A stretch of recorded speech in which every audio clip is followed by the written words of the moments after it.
Good morning to you. It's really nice to see each and every one of you and be able to host you here on our national campus. Let me start there. What is this place?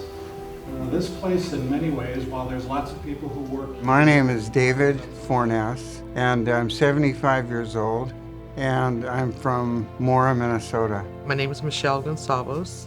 I've been living in Central Texas for the last 10 years, and I turned 60 this year. Flora, middle initial L. I always say that. There are a few Floras out there, last name Price. And I am 73 years old, and I now reside in the state of New Mexico, in the city of Rio Rancho. My name is Irma Rivera.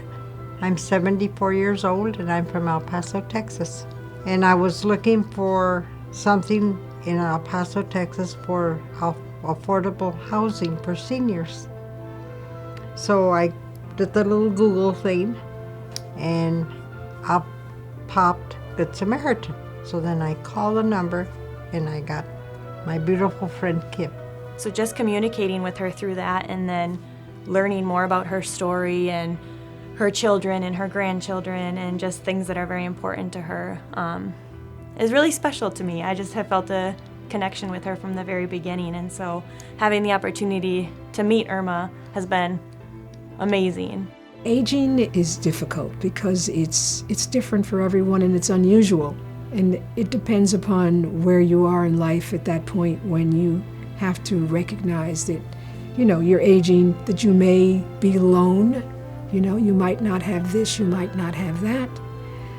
And it's a little frightening. Growing old is a difficult process, and it's something I'm struggling with and trying to deal with at this point. And we're a youth-centered culture, and so old people are they become invisible in a sense. The problems that we go through, there just isn't a great deal of empathy for that. We do that kind of alone here. It's hard when you're severed from your family, and it's, I think, been hard because I'm homeless and they don't know how to deal with it. It's easier for them just to ignore me and not have me be a part of anything anymore. So Elizabeth's been kind of a lifeline to life in general. I had some hip surgery. I have a number of times seen ads on television. I called the Good Samaritan Society, and then the first person I talked to was Denise. I was trolling, and that's a good word to use, for places for seniors. I had decided that I didn't want to be alone anymore. I would see these places on the internet, and I would look for phone numbers, and I would call them. Good Samaritan Society was on my list. I gave a call, and they said, well, wait a minute, who's here? Oh, we'll let you speak to Sarah. And Sarah and I began to have, little chats here and there, little chats.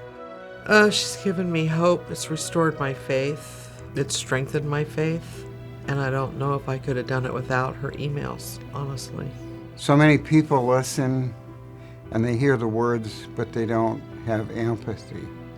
And what I felt when I talked to Denise was that there was empathy, and that she was not only hearing the words, but she was feeling what I was feeling as well. And that was very, very important. And it's important to all of us that somebody listens to us that way. I've actually made some serious decisions about my future that maybe would have been delayed had I not talked to her about them. That's why this is sort of a special relationship. It was long distance. I didn't know the person. I knew the voice. I'm sort of a voice person. And I picked up a voice, and I picked up something behind it, and a voice that would listen to me. And I needed that. Sarah had a voice that was not judgmental, and that was what I needed. It was really what I needed. I was getting flack from everyone. Why do you want to go? Why do you want to go there? You're too old to go there. You can't do this. You can't tell someone who's taken care of herself her whole life that all of a sudden she can't do this. She shouldn't do this. She shouldn't. I mean, that was Sarah just listened nicely and dropped in a few cues here and there. You know, consider this, think about this, you might try this, this might not be so bad. You know, she was giving me options, not argumentative things that don't try it, don't go. I needed that. You were a real good egg. Oh, thank you. You too, Fleur.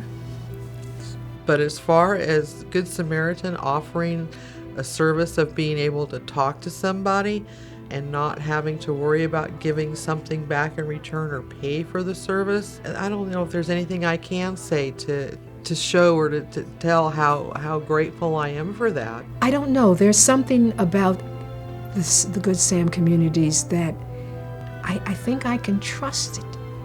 And I don't know if that even makes sense. I still have little fears of being by myself. But I think that there's a spirituality there, and I feel I can trust it. That's one way of putting it. I feel I can trust the community, you know. There's still a lot I want to do and a lot I want to see. So I'm going to make myself home in a Good Sam community and go out and see the rest of the world, you know. And that's sort of important to me. And just knowing that there are people praying, you know, it means a lot. And it's inspiration for me, because at least I know I could keep going because there's somebody there that cares.